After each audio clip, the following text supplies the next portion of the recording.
Selamat pagi Bapak, saya dengan motor dulu dengan Bapak siapa? Bapak Farhan. Oke Pak, sekarang ini saya akan melakukan pemeriksaan DCS yaitu untuk menilai kesedaran pasien ya Pak ya. Mungkin sedikit tidak nyaman ya Pak ya dalam pemeriksaan ini, apakah Bapak bersedia? Bersedia. Oke, saya cuci tangan namakan terlebih dahulu ya Pak ya. Oke, yang pertama saya menilai dengan A, dimana jika pasien datang dengan secara sadar itu berarti skornya 4 dan skor tertinggi di sini adalah 4 ya Pak ya.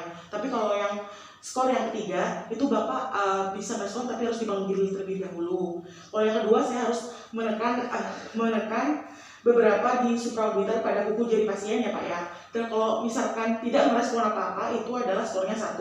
Kemudian secara verbal atau berbicara dengan cara yang pertama, kalau pasien itu bisa mendengar dan berorientasi baik, itu saya akan memberi skor 5.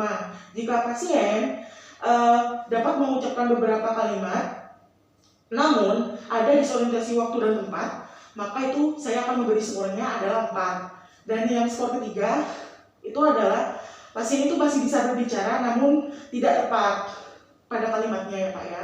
Terus untuk yang skor 2, dia akan pasien itu bisa mengeluarkan suara tapi tidak punya arti, dan dia itu ada sedikit rasa mengerang gitu loh Pak, kayak gitu loh Pak. Terus kemudian yang untuk skor 1, pasien itu tidak dapat merespon sama sekali pada suara. Kemudian untuk gerakan motorik, kalau gerakan motorik itu adalah skor tertingginya adalah 6, dimana kalau 6 itu pasien itu bisa menuju ke perintah, contohnya Pak angkat tangan sekarang. Oke, itu berarti skornya 6 ya Pak ya. Kemudian yang skor 5, pasien itu mengetahui lokasi nyerinya namun bisa ditepis gitu loh Pak. Seperti contohnya saya menekan ya Pak, maaf ya Pak ya.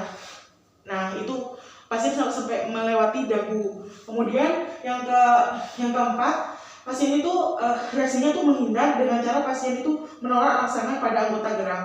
Seperti contohnya saya akan menekan pada dada Bapak. Nah, menghindarnya itu seperti itu. Oke, sekarang yang ketiga adalah memberi rangsangan kepada pasien dengan ballpoint jari dan kuku. Kemudian pasien ingin menjauhi rangsangan nyeri. Oke, misalkan seperti ini ya Pak ya. Oke, kemudian kalau yang kedua, dia melakukan ekstensi spontan dengan cara memberikan rangsangan nyeri yang cukup adekuat terjadi di ekstensi pada siku. Oke, begitu. Kemudian kalau yang satu tidak ada gerakan atau reaksi pemeriksa, walaupun pemeriksa itu sudah memberikan rangsangan namun tidak ada reaksi. Seperti contohnya, nah itu tidak ada reaksi sama sekali. Oke, untuk kemudian saya akan melakukan interpretasi hasilnya, di mana kalau pasien pada ini adalah pongkosmentis karena itu skornya adalah 15.